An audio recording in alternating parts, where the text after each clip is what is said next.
Hey guys, it's Nick Leatherland here from Pegasus Property. So I'm currently just out the back of a 6-bedroom all-ensuite HMO that we're converting. So this was a 3-bedroom mid-terraced Victorian era property in Stoke-on-Trent, which is where my company's based. We've sourced this for one of our clients. We're renovating it with our team, and when it's finished we'll furnish it, dress it and let it for them as well, all in one hands-free, stress-free service. So I'm starting at the back just because there's a lot going on at the front in a minute. So I'm going to give you a walk around of the property. I'm going to tell you a little bit about layouts and why we've split it up in the way that we have. I'm also going to talk about things to look out for when you're buying a property to convert into a HMO, things that you must check to ensure that you can turn it into a HMO basically. And that's it really. I'm just going to walk you around and talk to you about obviously the numbers, what we're doing, how we're getting on with it, etc, etc. So like I say, I'll start off at the back. So we've got these outhouses here just behind me.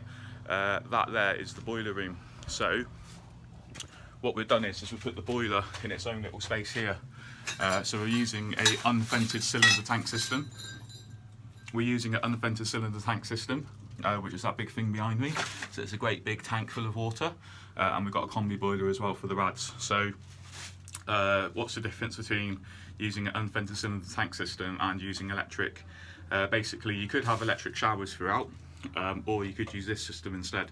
So people tend to use one or the other. I prefer to use this system primarily because when you turn an electric shower on, it's not, it's not the greatest pressure wise, and also I just don't really like it, and they break a lot as well. Whilst with this system, basically all the taps and showers are fed off of a cold mains supply and also hot water from that tank, so they get really good pressure, and it's within 10 seconds it's nice and warm, and it's a real selling feature, I find. But also another cool thing about putting it in its own little shed like this is that we use a system called Heat Genius. So we've got thermostats throughout the property, and every radiator has got its own TRV, so every radiator can be individually controlled as well, and it's all linked through this Wi-Fi control system. So if we get a fault on the boiler will notify my agents through the app, and that will also notify the boiler engineer, and he can just let himself in the back here, and he can just go into this boiler room and diagnose the problem and fix it without having to necessarily go inside the property. So that saves loads of time because we don't have to contact tenants and try and get access and all the rest of it.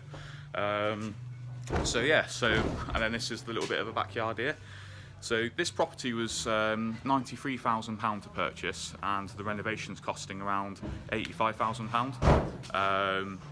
And the reason the renovation costs are so high is it's had all new windows throughout, so it was single glazed windows, and it's had roof works done as well, and it's had some pretty hefty structural works.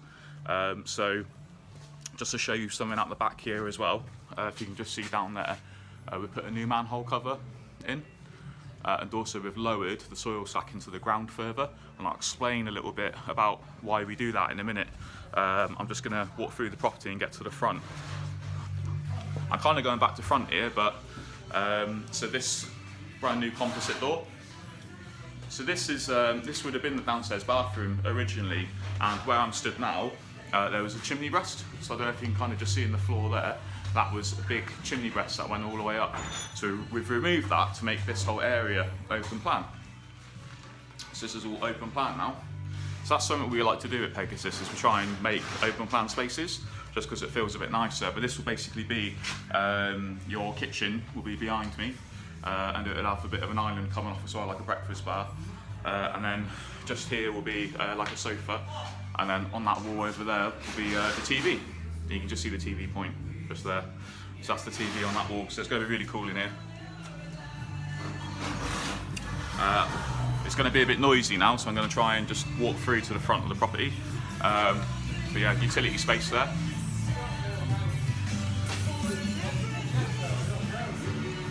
This is the middle reception room, so this is one of the bedrooms. So that's just the window there with the backyard. That's the ensuite there behind me.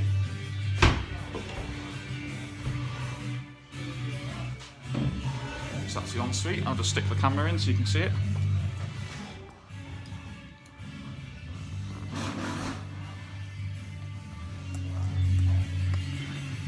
And then also, where this chimney breast is here, these doors are just, they're nothing, don't worry about them. But where this chimney breast is here, we've basically built a bulkhead off of there. Reason being is that the headboard's going to go there for the bed. So instead of having a weird gap, we try and build like a little bulkhead out like this. And then we put a plug socket on it as well. You just see the cables there coming out of the wall. And that's where the bedside table will go with a shelf above. So it looked really nice. And also we've got here a big double walk-in wardrobe with a storage space above as well.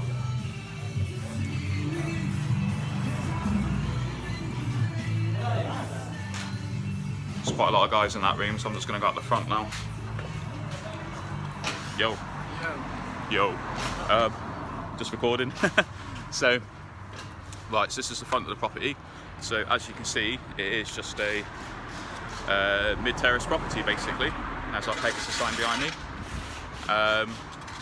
Location-wise, this is really good because we're kind of in the middle of where the hospital is, Festival Park, which is like a retail and business park, and also Newcastle Town Centre. So they're all pretty good places to, you know, for HMO tenants, and they're kind of in the middle of it all. So essentially, layout-wise, a lot of Victorian properties that we go for, you can kind of walk from the front door to the back of the house without going through these reception rooms, and that means that these downstairs reception rooms become bedrooms really easily. But sometimes when you walk through the front door, you have to go through a reception room to get to where the kitchen is. So sometimes we put the kitchen in the middle reception room, and then we put the bedroom where the kitchen was with an ensuite, because that's where the old bathroom is as well. So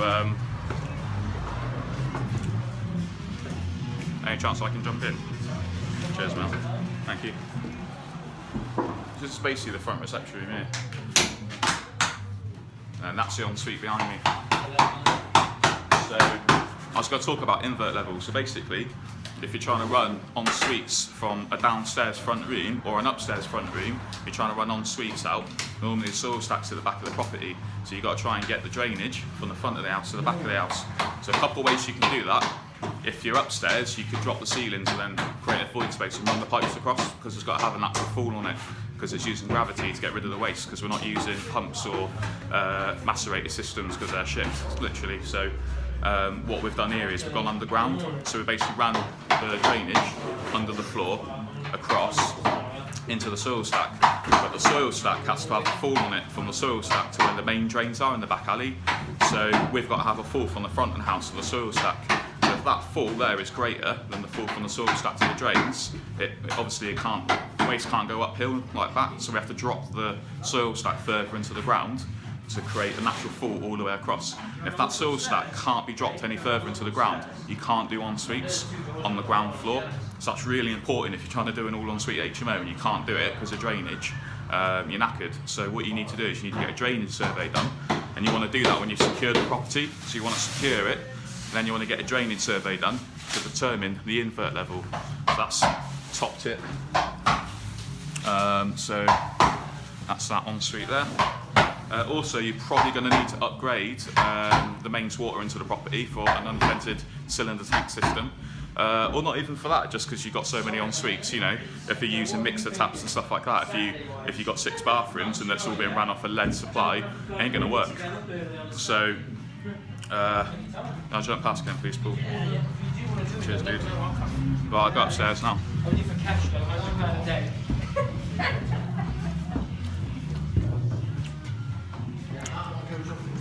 Right, I'll start off at the front. Cheers. So we did have a big master bedroom here at the front. So another thing we look out for when we buy these Victorian properties is whether we've got 2 windows at the front on the upstairs room, because that means we can split it into 2 rooms then. So this has made 2 nice sized rooms with en-suites. Problem is, you've got to be able to access this front room. So we've created a walkway here, and we've nicked the space for this walkway off the middle bedroom, which I'll show you in a sec. And we've also stuck the ensuite on the end there.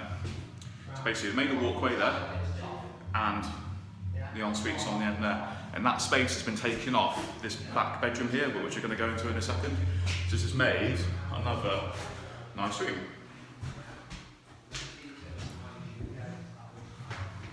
So yeah, it is smaller. Obviously it was one massive master bedroom, now it's two smaller bedrooms, but they've still both got en-suites. Just jump past, please. Cheers. So, this is the middle bedroom, right? So that's that window there with the backyard. And that stud wall there, we've put that in to make the walkway to get into that front right hand side bedroom, and the ensuite is just behind here, on the other side of that. So now we created a slightly smaller bedroom. And we created another bulkhead there coming off the chimney breast, so your headboard will go behind me and there'll be a shelf there, it'll look nice. And the cable's coming up there for the plug socket, so it's all planned out.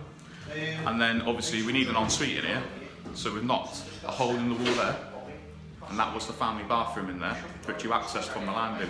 So we've knocked a hole in the wall there to create an ensuite for this bedroom, and we've cut it in half, and on the other side of that is the ensuite for the other bedroom. So, and this is a nice size ensuite in here. And then behind me is the back bedroom. And that way is the front master bedroom split into two. So I'm just going to go through here now. That's the bedroom door behind me there. So you're literally going to walk all the way down here into your bedroom, which is a nice size room, by the way. And then this is what I was saying, so this was a big family size bathroom, and just behind me here we put a stud wall in to split it in half, and yeah, so that's 6 bedrooms all en suites. The chimney breast for that downstairs reception room that we took out, that was behind me. It was coming all the way up here. So this was a tiny little room in the back, you couldn't do anything with it. So yeah, that's a walkthrough of a 3-bedroom Victorian property into a 6-bed all en suite HMO.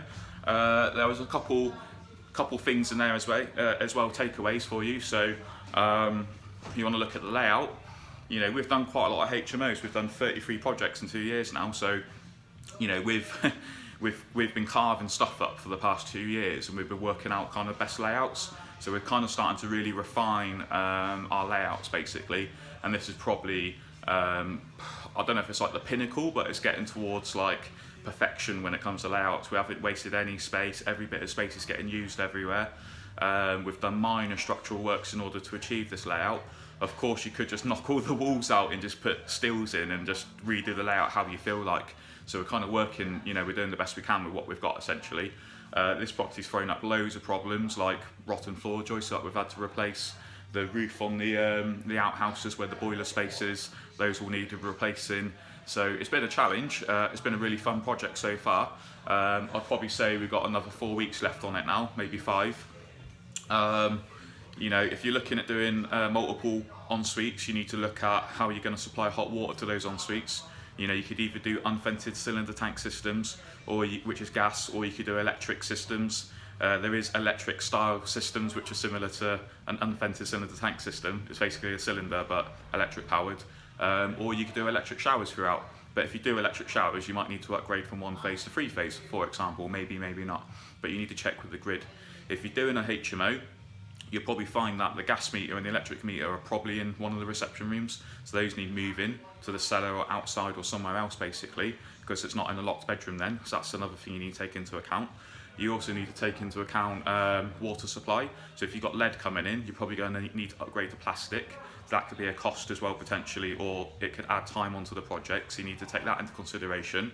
And then you need to look into invert levels as well. So where the drainage comes out, how that's going to work. Because if you use just a normal drainage system, which is gravity fed, it's got to have a fall on it. I can't remember what the measurement is, but there's so many, like the gradient is so many per meter. I'm sure somebody could put a comment on and tell me, but I can't remember what it is. But you could work out, you could measure from the front of the building to the back of the building where the soil stack is, and you could work out what the drop's going to be across that length of, do you know what I mean? And then if that soil stack basically can't go further into the ground, if you can't drop it because it's got the fall from there to the main drain, you're not going to be able to get your drainage out by going under the ground. So, you know, you could still get the front upstairs ensuite out because you could drop the ceilings and run it across that way, basically through the ceilings. if you've got the roof height, that is, which you normally have in Victorian properties.